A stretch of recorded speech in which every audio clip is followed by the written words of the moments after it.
Hi, this is Debbie, and I'm here to do a little video hop that's especially for small crafting channels.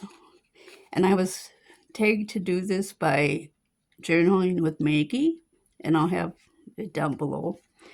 And it's called Small Crafty Creator Challenge.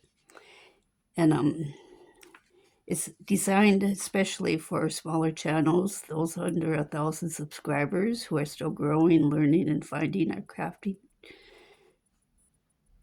tribe on YouTube. So there's 12 questions. This is hosted by DD Studios 72.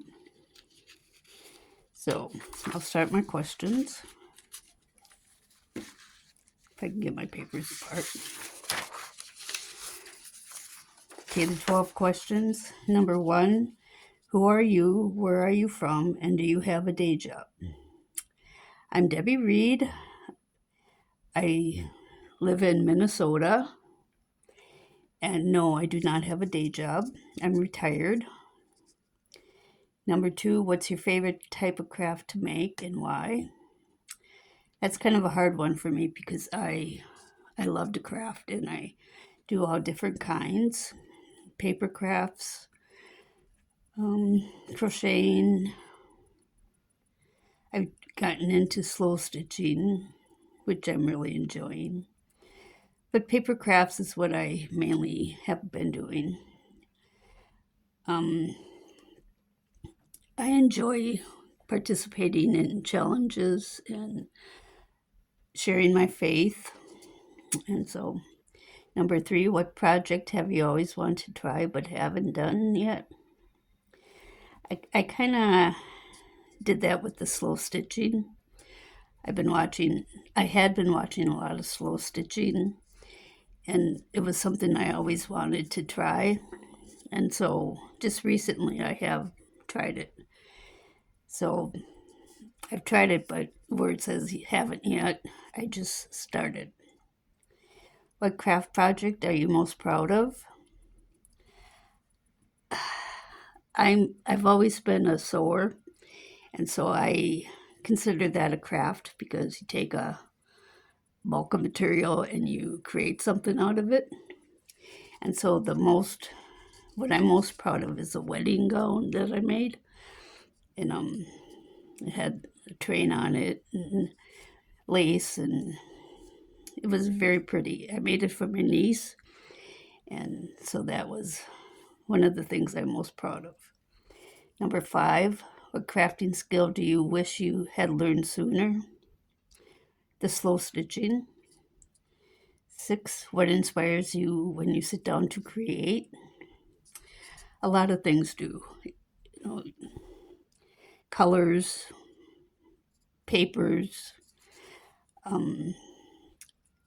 As I mentioned, I participated in a lot of challenges, so I depend on that a lot too.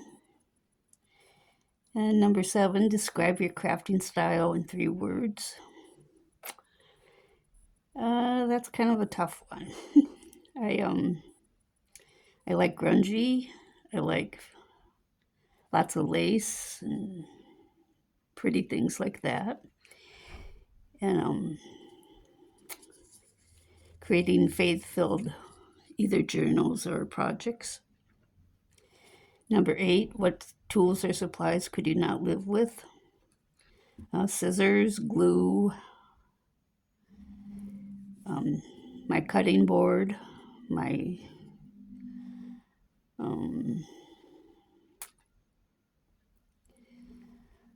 my glues.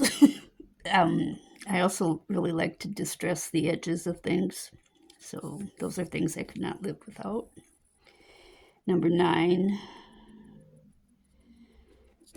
Okay, that got kind of cut off, so let's look at this one. What inspired you to start your crafting journey and start a YouTube channel? I've been watching YouTube for several years and have always wanted to create my own channel, but it took me a long time because I was nervous about it and I didn't know much about doing a YouTube channel at all. And so I finally, I looked or watched a lot of videos and kind of learned how to do it, and that's what started me. What challenges have you faced as a small YouTube creator? For one is making the videos. I struggle with what's the word I'm looking for?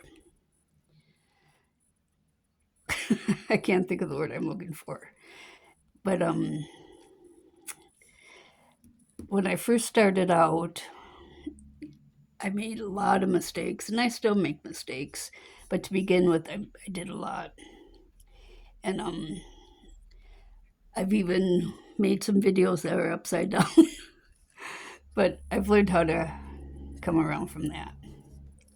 Number 11, what advice would you give to someone starting a channel, craft channel? Just do it. If it's your hobby and you love it, it's very encouraging, and you meet a lot of people and make a lot of friends, and it's very rewarding. And number 12, what do you hope viewers feel when they watch your videos?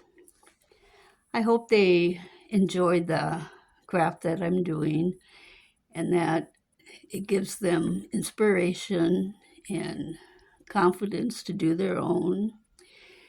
And it's a lot of fun. It's scary to begin with, but as you go on, it gets better. I haven't even been on here for a year yet, but I've seen progress from when I started to now, and so it just takes time. So those are my 12 questions, and I want to thank you for joining me, and I'll have links down in the description below. So thank you, everyone. Take care. Bye-bye.